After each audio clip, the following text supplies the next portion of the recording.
Settle in. Get comfortable. Some bonds are quiet. Some bonds are patient.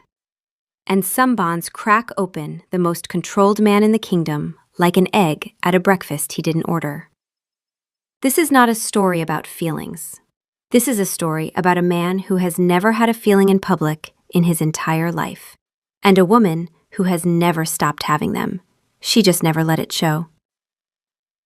Chapter 1. The Wedding. The ceremony hadn't started yet. They were still setting up chairs.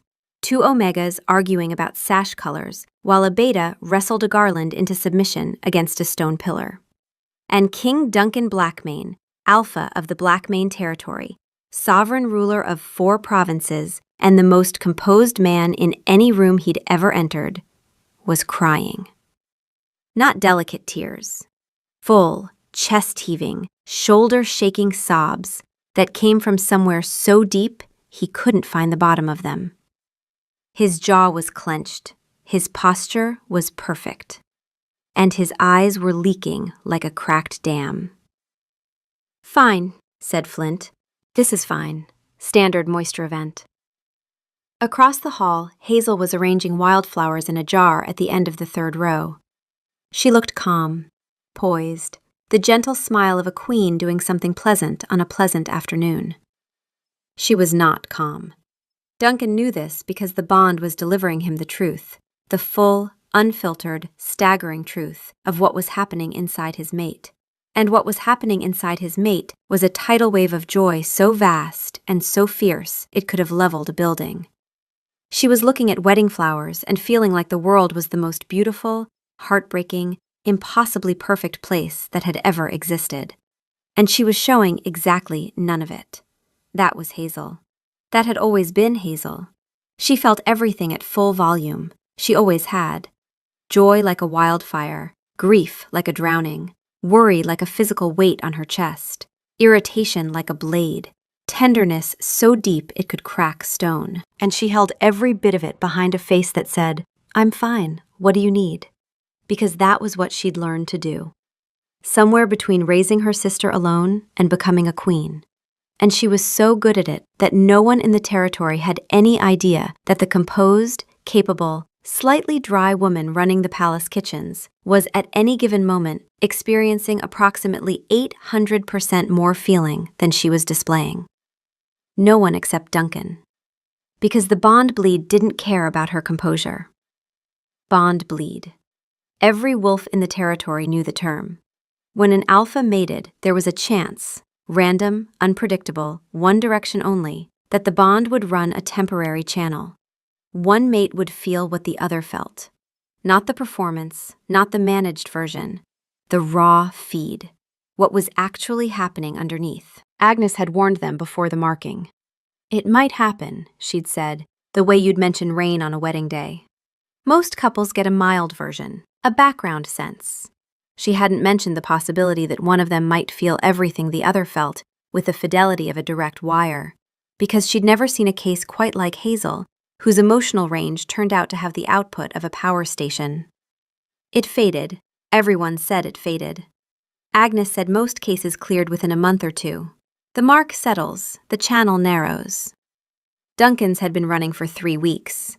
He was beginning to suspect he'd drawn the short straw in the most spectacular way in the history of alpha bonds, because his mate, his serene, contained, perfectly poised mate, turned out to feel things with the force of a natural disaster and the external expression of a closed curtain. "Your Majesty." Marshall, his beta, materialized at his elbow. "The groom's family is looking this way. I'm aware. You appear to be weeping." "She's happy about the flowers." Marshall looked across the hall at Hazel. Hazel was adjusting a stem with the placid concentration of a woman thinking about stem angles. "She appears composed." "She's not composed.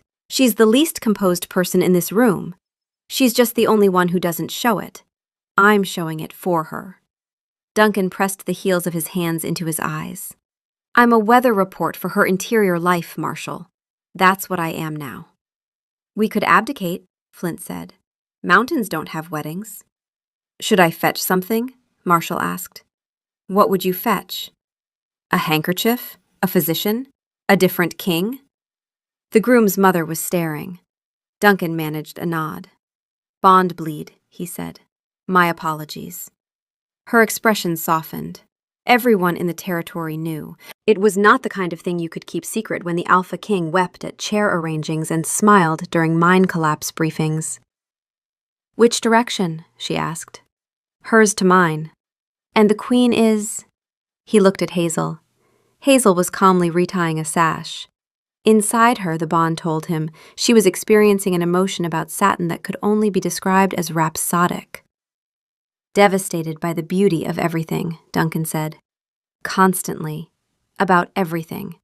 She just doesn't tell her face. Hazel appeared at his side. She smelled like wildflowers and kitchen soap and the warm bread undertow that was just her. And the bond thickened the way it did when she was close, the signal sharpening, everything in him tuning toward her like a radio finding its station. I tried to keep it down, she said quietly, brushing pollen from his sleeve. You can't keep it down. That's the point. You feel all of it. You just don't show it. I showed a normal amount. You showed nothing. I showed everything. The groom's mother thinks I'm having a medical event. Her fingers grazed his forearm, and through the bond he felt her reaction. Not the calm, practical touch she was performing, but the real one underneath. Warmth and want and the specific ache of finding someone so solid it made her aware of how long she'd been carrying her own weight. It hit him like a door opening into sunlight. His eyes went gold. Just for a second, Flint surging forward, and Hazel saw it, the way she always saw it, her gaze tracking the color change with the alert attention of a woman who had been cataloging his wolf tells since the marking. Was that me? She asked. That was you. You touched my arm and, apparently, that's a seismic event. I was just brushing off pollen. Your version of brushing off pollen involves enough emotion to destabilize a trade negotiation. She looked like she wanted to apologize. She always wanted to apologize. For feeling too much, for the bleed existing, for the fact that her heart was apparently the size of a continent and she'd spent 30 years pretending it fit in a drawer. Jeffrey and Isla, she said instead, straightening his collar. The ceremony is for them, so whatever happens, contain it. I am containing it. This is contained. Uncontained would involve me standing on a table. Marshall? He was crying, Marshall said, to a point slightly left of Duncan's head. Bond bleed. The ceremony started. Duncan made it through the vows by pressing his thumbnail into his palm and focusing on the groom's crooked boutonniere. He cried anyway. Because Hazel, sitting beside him with her hands folded and her expression pleasant and her posture perfect, was feeling the vows with an intensity that would have brought a lesser man to his knees. She believed every word. She believed in love like it was a physical fact of the universe, and she held that belief inside her like a furnace, and no one in the room knew it except Duncan, who was burning. This is fine, Flint said. Everything is fine. I am not part of this. Afterward, walking back through the courtyard, Hazel took his arm.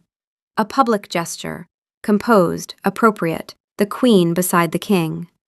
Through the bond, what she was actually feeling, relief that it was over, the lingering glow of the vows, and underneath both of those, a tenderness so vast and so specifically aimed at him that it nearly buckled his knees. You're doing it again, he said quietly. Doing what? Feeling something enormous while looking like you're thinking about the weather. I'm thinking about the dinner service. Hen shop with the wrong linen out. You are thinking about the dinner service the way other people think about the meaning of existence. There is nothing moderate happening inside you right now. She glanced at him. Through the bond, amusement, the real version, fizzing, sharp-edged with affection. On her face, a mild, pleasant expression. This is what I mean, Duncan said. The gap. You look like you're planning a menu. You feel like you've just discovered fire. I feel a normal amount about linen. There is no normal amount of what you feel about anything, Hazel. She squeezed his arm. It was a small gesture. What she actually felt doing it what arrived through the bond, was a wave of love so specific and so fierce it had the texture of a decision. Not falling, choosing. Choosing him with the full force of a woman who felt everything at full volume and had chosen this specific man to feel it about. He didn't mention it. Some things, even the bleed, couldn't translate into words. But underneath the warmth, underneath the joy and the tenderness and the post-wedding glow, there was the other thing, the undercurrent.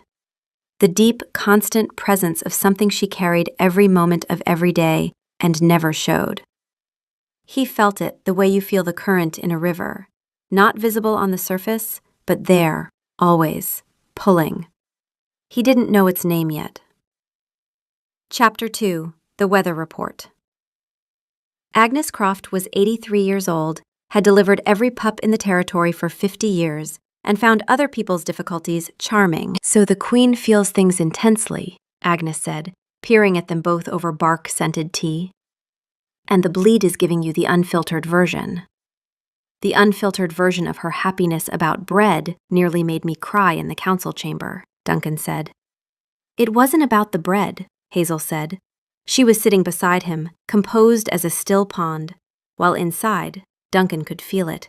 She was experiencing a low, steady hum of embarrassment that would have made most people visibly squirm. She showed nothing. It was about the recipe, my mother's recipe. The distinction doesn't help me when I'm in front of 4 territorial advisors. Agnes set down her cup. This is straightforward, dears. The bleed gives you what she's actually feeling, not what she performs. Most people have a modest gap between the two. Yours, she looked at Hazel, is apparently significant. I manage my emotions appropriately, Hazel said. You manage them like a military operation. He's getting the classified version. How long does this last? Duncan asked. A few weeks, usually. Sometimes a month or 2. The mark settles, the channel narrows. Eventually, you'll just sense her mood. Background music. She paused. The interesting part is what the bleed reveals. When someone is very good at hiding what they feel, the bleed becomes the only honest signal. It shows the mate what no one else sees. She let that land. Hazel's composure didn't flicker. Inside, the embarrassment deepened, threaded with something more vulnerable. The specific discomfort of a woman who had spent her entire life ensuring no one knew the size of what she carried, and who had just been told that the lock was broken. The pattern established itself with the mechanical precision of something designed to systematically ruin his dignity. On Tuesday, a delegation from the Northern Territories arrived. Mining rights. Ice-cold negotiations. Duncan's political mode at its most glacial. 7 minutes in, Hazel tasted the honey cake in the kitchens. She looked, presumably, like a woman sampling a recipe. What she actually felt, what arrived in Duncan's chest like a warm hand pressing against his sternum, was home. Not mild nostalgia, a wave of love for a kitchen that didn't exist anymore, and a mother who had stood in it, and the specific way afternoon light had come through a window that faced south. Duncan's eyes closed. When he opened them, he was smiling, his real smile, the one Marshall had seen twice in 15 years. Your Majesty, the vein collapse in Sector 12? Yes, terrible. Still smiling. After the meeting, Hazel found him. Was that the honey cake? You tell me. You were experiencing the cake like it was a religious event. I was tasting the spice balance. You were having a spiritual communion with your mother's memory through cinnamon, Hazel. I felt it. I was there. I nearly wept during a mine collapse briefing. She pressed her lips together, not because she was upset, because she was trying not to laugh.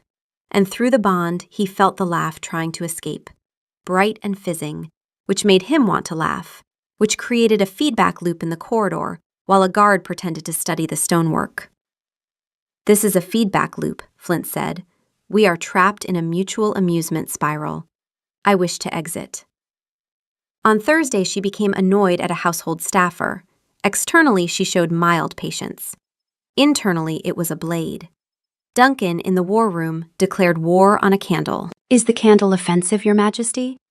Replace the candle. It's a standard candle. Replace the Candle. An hour later, Hazel appeared. Did I just make you yell at a candle? I didn't yell. I gave a firm directive about unacceptable wax. I was mildly irritated at Henshaw about the linen count. You were mildly irritated the way a forest fire is mildly warm. What you showed was patience. What I got was murder. On Sunday, they tried strategy. If I think about something boring before the state dinner, Hazel said, the bleed will carry that instead. What do you find boring? Roof tiles? At the dinner, she thought about roof tiles. Duncan felt nothing for 20 blessed minutes. Then the kitchen brought out a roast with rosemary, and Hazel's mother had used rosemary in everything, and the homesickness arrived like a tide, and Duncan's eyes went soft and distant during a conversation about wool exports. Roof tiles, Hazel whispered across the table. Too late. Rosemary? I'll have the kitchen ban rosemary. You will not ban a herb from a royal kitchen. Watch me. Marshall, between them, made a note on the small pad he now carried everywhere. The note said, Rosemary, flag. But underneath the comedy, the incidents, the near misses, Marshall's increasingly desperate scheduling of buffer periods, there was something else, something bigger, something she was holding down so hard that what leaked through the bond wasn't a wave, but a tremor, a deep tectonic rumble underneath all the other feelings, present every morning, every evening, folded into the fabric of her day, like something she'd been carrying so long she'd forgotten it was heavy. Every morning she woke before him. He felt the emotional texture of her waking, warmth, a settling into the day, and then, always, a sharp ache that rose and fell in a breath. Something she missed, something she pushed aside before her feet hit the floor. If her normal joy was a tidal wave, this was an ocean trench, deep, dark, enormous, and she drove past it every single morning like it wasn't there. I don't feel that, Flint said, the first morning Duncan lay awake and felt the trench open and close. Are you sure? Move on. He didn't move on. He lay in the dark and felt the edges of something that smelled like wildflowers and winter and loss. And he didn't ask, because the bleed wasn't the same as being told. Midday. She moved through the palace like a woman with an unwritten list.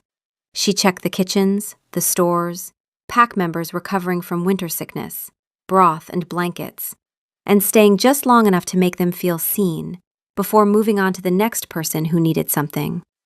She showed warmth, concern, capable attention. Through the bond, what she actually felt was 10 times larger, a fierce, almost painful tenderness for every single person she touched. A need to hold them together that went so deep it was structural. She didn't just care, she bled care, with the intensity of someone who had learned that people could be lost and had decided, somewhere in the marrow of her, that no one in her orbit would go untended. Every interaction left a residue in Duncan's chest, followed by a quieter undertow, like she was counting. Cared for, 1. Cared for, 2. Cared for, 3. No one was counting her. Her wolf is always quiet, Flint said one afternoon unprompted. Moss. She's just steady, carrying. Like it's her job and she's never been off duty. I don't have an opinion about this. I'm observing without emotional investment. Afternoon, the deeper ache. Not the morning flicker, something that arrived without warning in ordinary moments and felt like a person-shaped absence. Specific, old, older than their bond, older than his knowledge of her. He was in the armory when it hit the hardest, inspecting blades with Marshall, discussing the weight distribution of a longsword, and the grief came through the bond so raw and so specific he could almost see her. A girl with a louder laugh and dirt under her fingernails. The grief was the full version, the real size of it, unfiltered. And if the wedding joy had been a tidal wave, this was an underwater mountain range. It went down and down and down. He put down the sword. The smith stared. Bond bleed, Marshall said, flat, practiced. He had been saying it 9 times a day for 3 weeks, and the words had lost all meaning. That night, a guard mentioned it in passing. The Queen's garden? She's been at it since she arrived, growing everything wrong for the altitude. Her sister used to keep one like it. Iris? She doesn't talk about Iris. Duncan stood very still. Iris, he thought. Flint said nothing, which was how Duncan knew it mattered. Chapter 3. The Garden. He found it on a Thursday. The south courtyard garden wasn't on any palace map. Hazel had claimed a forgotten space between the old storehouse and the inner wall. Afternoon sun, sheltered from mountain wind by stone on 3 sides. She'd built it without asking. It was beautiful, and it was wrong. Wrong for the altitude, the soil, the season. Sweet woodruff, meadow sage, lowland species with no business at this elevation. Violets, foxglove, a stubborn patch of chamomile winning against the cold through pure spite. This wasn't a queen's garden. This was a village garden transplanted into a castle by someone trying to keep something alive that belonged somewhere else. The garden is irrelevant, Flint said. Duncan crouched and touched the chamomile. Damp. She'd watered before dawn. He could smell her on the soil. You're in my garden. He turned. Hazel, watering can, muddy gloves, expression guarded. The bleed brought me here, he said. Something you were feeling. It had a direction. She was quiet. Then she knelt beside the chamomile with her careful attention. What did it feel like? Missing, not sadness. The way a compass points somewhere you've never been. She nodded. Through the bond, he felt her deciding how much to give him. The bleed took her choice away with feelings, but words were still hers. I miss home, she said, plainly, like it cost something. The village, my mother's kitchen, the way mornings smelled before. A pause. And before you say I'm not ungrateful, I know. I feel ungrateful about feeling ungrateful. It's feelings all the way down. That's the problem. That's not a problem. It's a problem when your husband sobs at weddings because of it. I've recovered. Marshall hasn't. He sat on the stone bench. She worked. The silence between them was comfortable, unhurried, the way it always was, but carrying something new. She had named the homesickness. He had heard her. Neither flinched. He watched her tend things that shouldn't survive here and felt, through the bond, the texture of what this garden was. Home. Not a concept, a specific physical reconstruction. Every plant a piece of a place left behind. The chamomile her mother had grown by the south-facing wall. The foxglove, picked defiantly by someone whose name Hazel hadn't said yet, picked until she was told it was poisonous, and then picked more deliberately. The violets from the path between their cottage and the village well, and underneath the homesickness, holding it up like a foundation, the trench, the person-shaped absence, the thing she pushed past every morning, bigger than the missing, bigger than anything he'd felt through the bond. And he'd felt her love for him like standing in sunlight. Whatever this was, it was bigger than that. What are you growing next? Lavender, if I can get it to take. She brushed dirt from a stem. Iris used to say lavender would grow anywhere if you talked to it enough. First time she'd said the name in front of him. Through the bond, a quick, bright pain, touching a hot surface and pulling back. And for a half-second, something visible. Her eyes, which were hazel going amber in amused moments, went the other way. Darker, the gold receding to something flat and lupine, the way a wolf's eyes go when it's guarding something. Duncan saw it, the animal in her, surfacing at the name, then retreating. She didn't know she'd done it. Your sister. What was she like? Hazel's hand stilled. Then, loud, the loud one. I managed things and she made noise about them. She'd have had opinions about this garden. Strong ones, probably wrong ones. A pause. She'd have liked you. She liked anyone she could argue with. We would have liked her, Flint said, unexpectedly. Then, irrelevant, proceed. Hazel went back to her planting. Duncan sat on the bench and felt the shape of Iris between them. Not the grief, not yet, but the outline. Where a picture hung after it's been taken down. Hazel had said the name the way you say a word in a language you haven't spoken in years. Carefully, with the full weight of what it meant sitting behind it. She'd said the name. She hadn't told the story. There was a difference, and he could feel it through the bond. The door opened a crack. An invitation to wait, not to push. When she stood, she was closer than she needed to be. She reached across him for the watering can, her arm brushing his shoulder. And through the bond, the real version of that touch, not casual, recognition. Oh, there you are. I keep forgetting how solid you are. The feeling was enormous, the way all her feelings were enormous, and she was showing exactly none of it. Her face was neutral, her body language was practical, and underneath, through the bond, she was experiencing his proximity with an intensity that could have made the chamomile blush. His hand caught her wrist, gently, just his fingers circling where the pulse was. She stopped, looked down at his hand on her wrist, looked up. His eyes had gone gold. Flint at the surface, the wolf color bleeding into his irises the way it did when the surface wasn't holding. Your eyes, she said quietly. I know. They do that when I touch you. They do that when you're close. The touching makes it worse. A low sound started in his chest, not quite a growl, involuntary, the wolf sound that meant mine and stay, and he swallowed it before it fully formed. But she heard the start of it. He saw her hear it, a flush climbing her throat, her fingers flexing once in his grip. Through the bond, her response to the growl, not alarm, interest, the kind of interest she would sooner walk into traffic than display. Come inside, she said, voice half a register lower. She cleared her throat. Tea, she pulled free. He let her. The warmth of her pulse lingered on his fingertips like a brand, and through the bond he felt the echo, her wanting to stay and choosing to go. And the real size of her wanting, underneath her composed retreat, was not small. It was not manageable. It was the specific held breath intensity of a woman who had never in her life let herself fall without first checking the depth.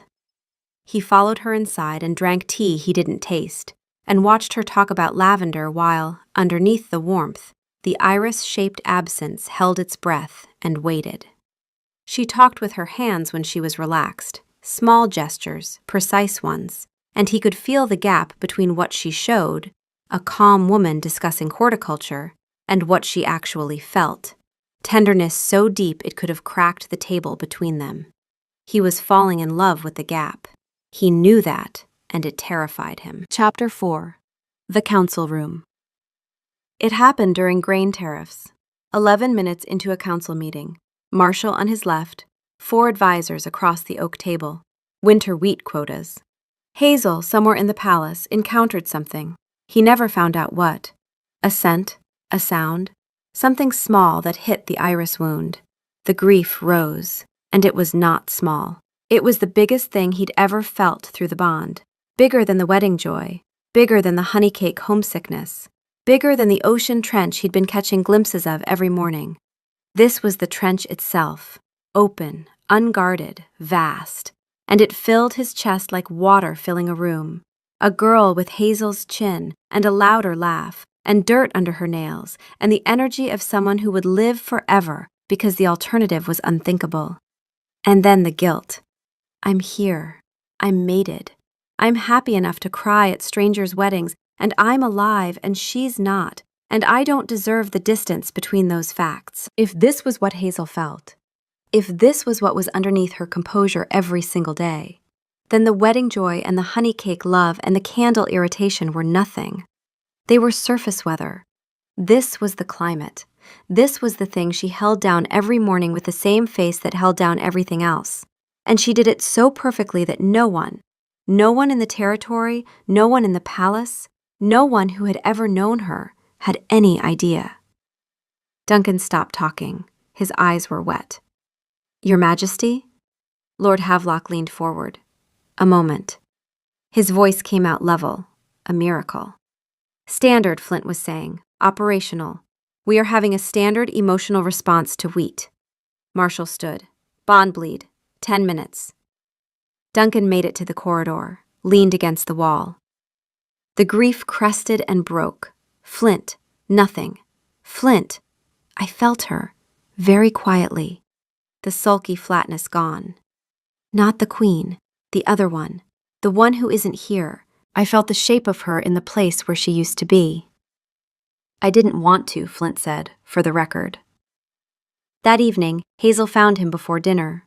She stood in his study doorway, and before she said anything about what had happened, she crossed the room and started taking care of him. Straightened the dispatches on his desk, picked up the cold cup of tea he'd forgotten, checked the fire, adjusted a candle that was guttering. The caretaker reflex, always moving, always tending, always ensuring someone else was handled before she had to deal with herself. Through the bond, guilt, heavy, rolling. And underneath it, something worse, shame. The specific shame of a woman who considered her own feelings a structural flaw she was failing to contain. Have you eaten? She asked. Marshall said you skipped the midday tray. Hazel. You need to eat. You're a wolf. You can't run on stubbornness and grain tariffs. I know what happened today wasn't irritation about linen or happiness about cake, he said. That was different. She stopped straightening. Her hands went still on the correspondence stack. She didn't turn around. It was Iris, she said, to the papers in her hands. Sometimes it just comes. A sound, a smell, the way light hits a corridor at a certain angle. I don't choose it. She turned. I've been trying to hold it smaller. For you. So the bleed doesn't make you carry something this big in front of people whose respect keeps this territory stable. She said it flatly, practically, the way she presented household logistics. Here is the issue, here is the cost, here is the solution. Through the bond, the real version, not flat, not practical. A frustration so fierce it could have peeled paint, tangled with guilt and the terrible math she'd been doing her whole life. Adding up the size of her feelings against what the people around her could handle, and arriving at the same answer every time. Too much. I don't want you to hold it smaller. Your council thinks you're falling apart, Duncan. My council can think what they like. She looked at him with an expression that was composed and patient and, underneath, through the bond, full of a pain so big it didn't have edges. I'll manage it better, she said, and left before he could answer. She tried. Duncan could feel it. Over the next hours, the concentrated effort of a woman attempting to flatten herself. But Agnes had been clear. The bleed amplified what was suppressed.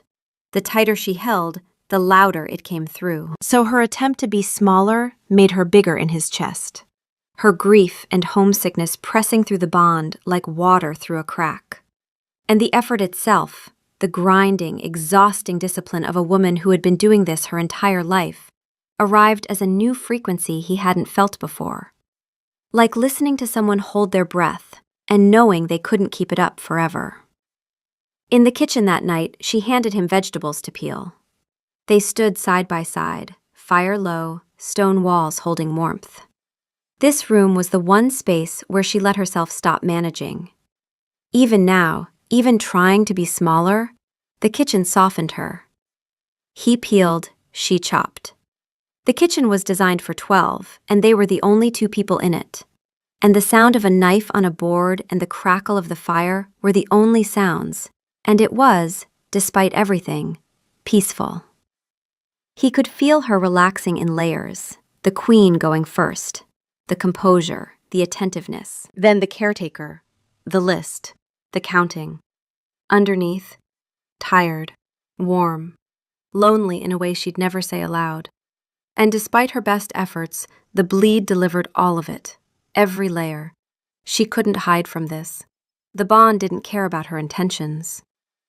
She reached past him for a jar on the shelf above his shoulder, her body pressed against his arm for a breath, just long enough to close her fingers around the ceramic. They'd touched 1,000 times since the marking, shared a bed, She'd pressed her cold feet against his shins every morning. But the bleed had changed what touch meant.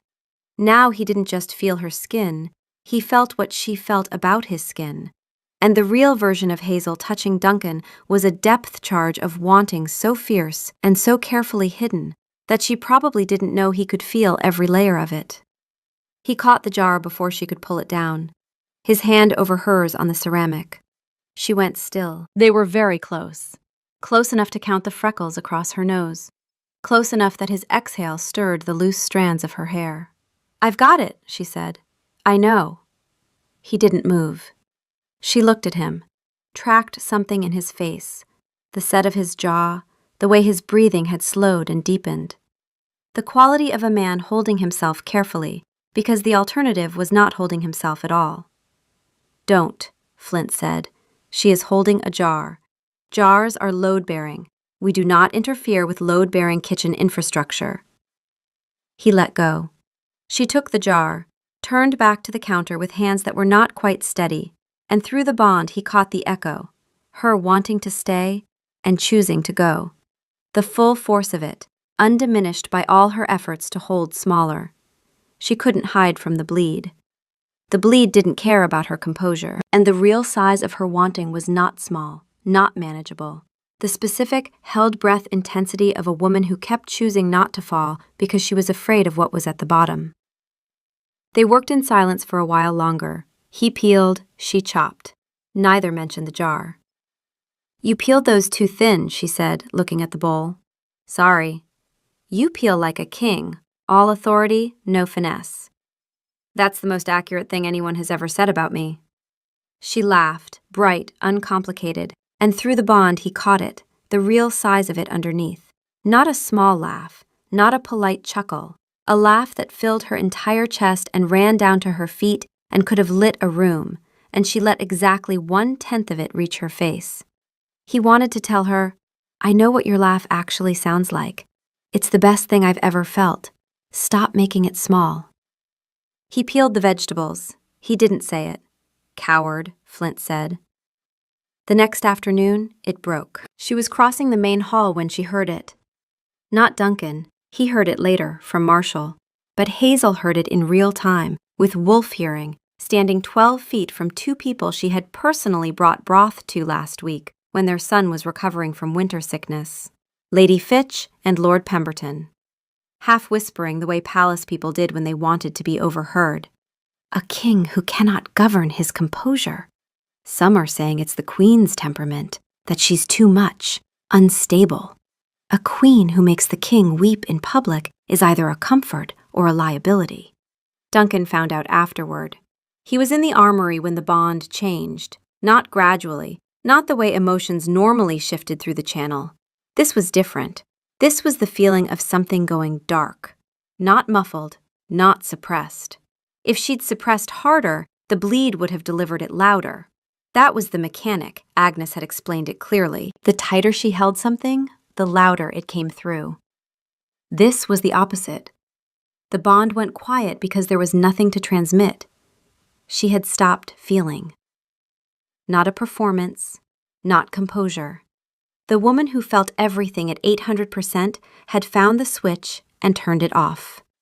The homesickness, the grief, the joy, the wanting, all of it. Not pushed down, but gone. Like a room where someone had blown out every candle at once. She stopped, Flint said. No sulk, no flatness, just raw.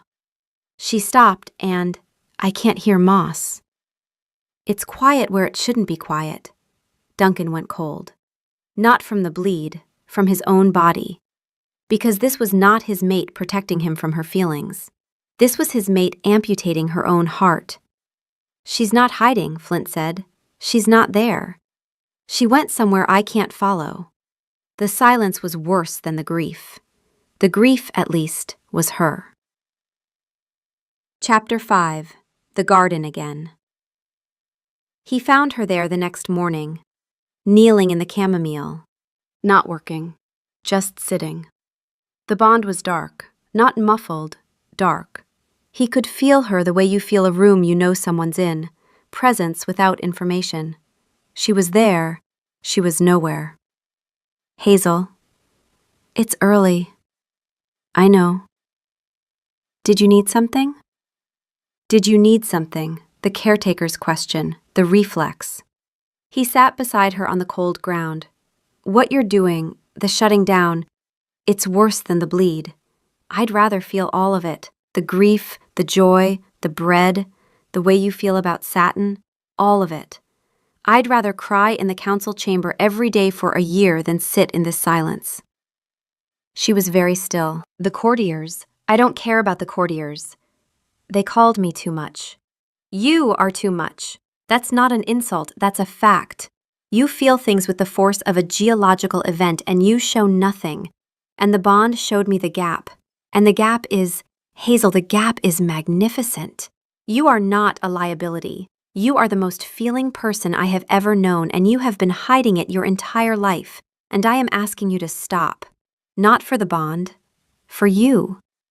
Pemberton said, Pemberton will be enjoying his new assignment in the Northern Territories. The weather is bracing. You can't reassign a lord because he insulted your wife. Underperforming in his current seat, coincidental. She almost smiled. Through the dark bond, the first flicker in hours, the edge of it. I haven't told you about Iris, she said. No. You felt her through the bleed, but I haven't told you. No. She pulled off the muddy gloves, set them down, drew her knees up. She was my sister, younger. I raised her after our parents died. I was 16, she was 11. She was everything loud that I'm not. She would have hated this garden because the lavender is in the wrong spot and the foxglove is too close to the wall, and she would have told me so with her hands on her hips and her voice carrying across 3 courtyards. Her composure held the way a wall holds in a flood. She died 2 years before I came here. A late first shift in winter. She was too young, and the cold. She stopped, breathed. She died. Duncan didn't touch her, didn't reach. He stayed where he was, 3 feet away in the damp chamomile, and let her tell it. The thing about feeling everything the way I do, I don't think people understand this. When Iris was alive, loving her was the biggest thing in the room. Bigger than the homesickness, bigger than the worry about money, bigger than anything. It was like standing inside a bonfire and choosing to stay because the warmth was worth the burning. And when she died, her voice caught. She swallowed. When she died, the fire didn't go out. It just changed. The love is still there. It's the same size. It just doesn't have anywhere to go anymore. So it sits there, and it hurts. And every morning it's the first thing I feel, and every night it's the last thing. And I have been performing fine for 2 years, because if I showed any of it, if I showed even a fraction of the real size of it, people would never stop looking at me differently. She wiped her face with the back of her hand. Not dramatically, practically. The way she did everything. You felt the edge of it, through the bleed. You know how big the joy is, how big the irritation is. Imagine what happens when the biggest thing I've ever felt is the worst thing I've ever lost. I don't have to imagine. I felt it, in the council chamber. That was a fraction, Duncan. That was what leaked past 30 years of practice. The full version, she shook her head. The full version is why I hold everything in.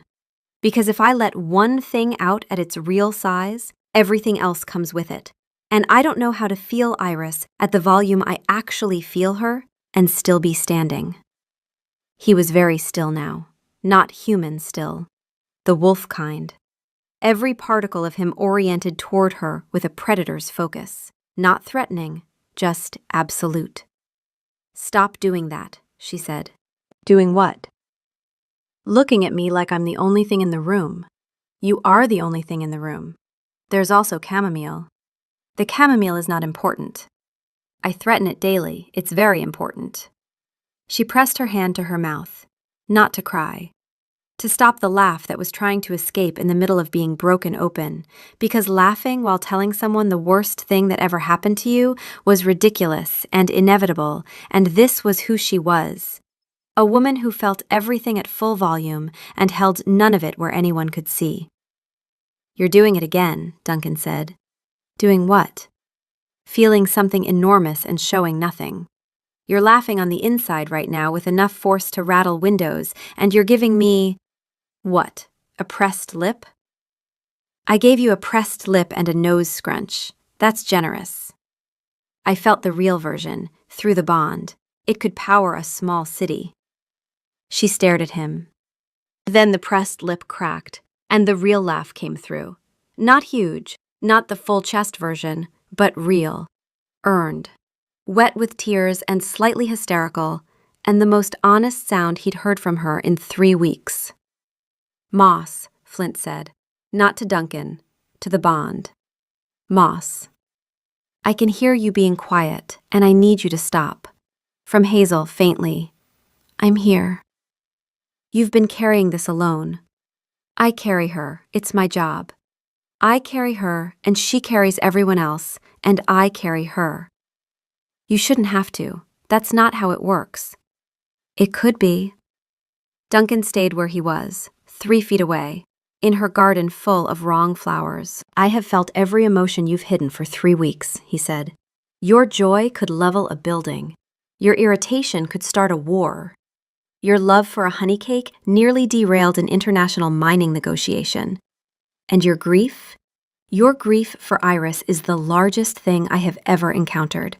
And you carry it every single day behind a face that says, 'I'm fine, what do you need?' You are not too much. You have never been too much. You have just never met anyone who could hold the full version of you." She was crying, quietly, the way a person cries when letting go feels like breaking. "You cried about bread," she said. "You were having a spiritual experience about cinnamon. That's on you." "It was my mother's recipe." "I know, and it wasn't too much, and you aren't." She didn't say everything was okay. She didn't open the bond back up all at once. She leaned into him, shoulder against his arm, and through the dark bond, something stirred. Not the full broadcast. A warmth, a presence. Not grief, not joy, just presence. "I'm here. I'm letting you feel this. Not because the bleed is taking it, because I'm giving it." Chapter 6. The Choice. The bleed was fading. Duncan could feel it, edges softening, emotions arriving like whispers. The orchestra dimming to background music. The mark settling. The week after the garden, Hazel stopped performing. Not completely. 30 years of habit doesn't vanish overnight. But she loosened. The morning ache came, and instead of driving past it, she let it sit. One morning she rolled over and said, "That's Iris." She used to wake up before me and pull the blankets off my feet. Every morning, even in winter. She thought it was hilarious. Duncan pulled the blankets over her feet. She pressed her cold toes against his shin. "This is an assault," Flint said. "Her feet are a hostile force. I wish to file a complaint." She told him about the garden in pieces. The chamomile was her mother's. The foxglove was Iris's defiance. Poisonous, so she refused to touch it, said it had earned her respect. The lavender was the promise. Iris said it would grow anywhere. She was terrible at gardening, Hazel said one afternoon, sitting cross-legged on the kitchen floor while he struggled with a stew she'd given him to mind. Killed everything she touched. I used to follow her around, replanting things she'd dug up by accident. The foxglove only survived because she wouldn't go near it. Another morning. She'd have been 20 this year. She would have been insufferable about it. She was insufferable about everything. She got that from our mother. Another, quietly, in the corridor between meetings. She used to sing off-key in the garden. Every morning, the same 3 songs. I told her she was terrible. She was. A pause. The garden is very quiet now. Each piece she gave him replaced something the bleed had taken without asking. The grief was still there, but the shape was changing. It wasn't something she carried alone anymore. It was something she was handing him, one fragment at a time, and letting him hold the weight alongside her. And the feelings she shared with words were different from what the bleed had delivered. Through the bond, he'd gotten the raw grief, the tidal wave, the trench. In words, he got Iris. Not the pain of losing her, the person she'd been. That was something the bleed could never have given him. One afternoon, she came back from the garden laughing, actually laughing, the real version, the one that filled her chest, and said, "The lavender's up, 3 shoots. They look terrible." "Will they die?" "Not if I have anything to say about it. I've been threatening them." Iris threatened hers. They respond well to hostility. Each piece she gave him replaced something the bleed had taken without asking. The grief was still there, but the shape was changing. It wasn't carried alone anymore. 2 days later, she found the chamomile sprig he'd been keeping in water on his desk. She looked at it, looked at him. "You kept the chamomile." "Agricultural responsibility." "Duncan." "We are not emotionally invested in the chamomile," Flint confirmed. "We are preventing plant death. This is policy." The bond bleed was nearly gone. When she felt something strongly, he caught the edge, a warmth, a direction, but not the full broadcast. On a Thursday evening, she found him in the armory. "Walk with me." They walked to the garden. The lavender, 3 shoots, fragile, wrong for the altitude, was growing. "The bleed's almost gone," she said. "Agnes says another week." "I know." "Then it's just normal. Background music. No more bread emergencies." She knelt beside the shoots. "And no more you knowing what I actually feel. Is that what you want?" She was quiet. "I've been thinking about the gap," she said, "between what I show and what I am. I've been managing that gap my whole life." Iris knew. She was the only one who knew how much I actually feel. She used to say I had the emotional capacity of a thunderstorm and the self-expression of a closed envelope. She touched a lavender shoot. When she died, no one knew. No one knew because no one had ever seen the real version. And I didn't know how to show it, so I just kept being fine. For 2 years. You don't have to be fine. That's what everyone says. But they mean be a manageable amount of not fine. You're the first person who's felt the real version and didn't... She stopped. You didn't leave the room, in the council chamber, when the grief hit. I went to the corridor. You came back. Of course I came back. She stood up, looked at him. Through the fading bond, nearly gone, he caught the edge of what she was feeling. Not dark this time, not held in, just offered deliberately. The way you'd hold out your hand. "The bleed is going away," she said. "And without it, you'll only know what I actually feel if I tell you. With words. On purpose." She took a breath. "I feel everything at the volume I feel it, and I have been performing fine for 30 years, and I am going to try, not all at once, not perfectly, to let you see the real version. Not through the bond, through me, choosing to. Even when it's ugly, especially when it's ugly. The ugly parts are the biggest." Duncan looked at the lavender. 3 stubborn shoots in the wrong soil at the wrong altitude, alive for no reason except that Hazel Blackmane had decided they would be. He thought about the wedding, her joy, so enormous it had broken him open in front of a hall full of strangers. The honey cake, her homesickness, so specific it had carried the scent of a kitchen he'd never been in. The council chamber, her grief, so vast it had the shape of a person. For 3 weeks he had been inside the real version of this woman, and not once, not at the worst of the grief, not at the highest of the joy, not at the blade edge of her irritation, had he wanted to be anywhere else. "I am not a romantic man," he said. "I govern 4 provinces. I have opinions about wheat. I declared war on a candle because you were mildly annoyed about linen. I have been your involuntary weather report for 3 weeks, and I have cried in public more times this month than in the previous 30 years of my life combined. And I need you to know Every time the bleed showed me what you were actually feeling, every time I got the real version instead of the performance, it was the closest I have ever been to anyone. And I don't want to go back to the performance. Not ever. Even if the bleed is gone. That's not a romantic offer. I'm not a romantic woman. I'm a woman who has been hiding the size of her own heart in a drawer for 3 decades. And I just met someone who felt the drawer explode and came back for more. He reached for her hand. She let him take it.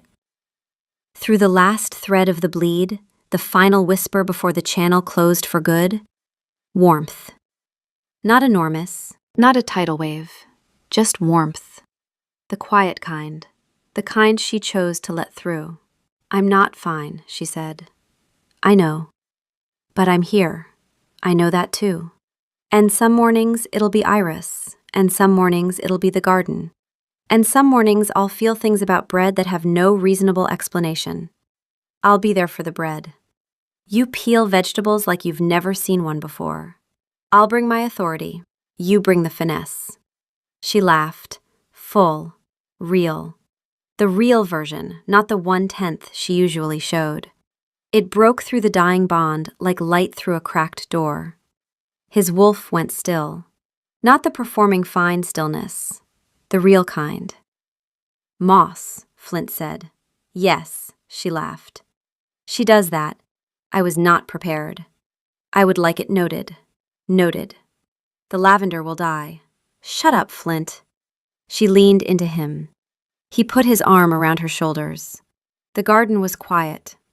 Wrong flowers, wrong climate, wrong altitude. The lavender fighting the mountain. And somewhere inside the woman against his side, Iris existed, the way the dead exist in the people who love them. Always, unchangeably, without resolution. He didn't fix it. He didn't try. He stayed. A month later, Duncan was in the council chamber. Wheat quotas resolved, new trade route under description. Pemberton, enjoying the bracing northern weather, was absent. Marshall was taking notes on the small pad he still carried from the bleed weeks, though the most recent entry read, "No incidents." Queen laughed openly at household staff meeting. Staff startled. Queen did not apologize or moderate. Progress. Below that, in smaller writing, Rosemary reinstated to kitchen rotation. The bond was quiet. Normal. He could sense Hazel's mood the way he sensed weather. Warm. Content. Then, not through the bleed, because the bleed was gone, through the normal bond, the background music. A flicker of warmth, and the faintest note of lavender. He smiled. Is something amusing, Your Majesty? No. He straightened his face. Continue. Under the table, his hand was open, palm up on his knee, as if someone might take it. Flint, what? We're fine. A pause. Then, grudgingly, for the first time meaning it, fine.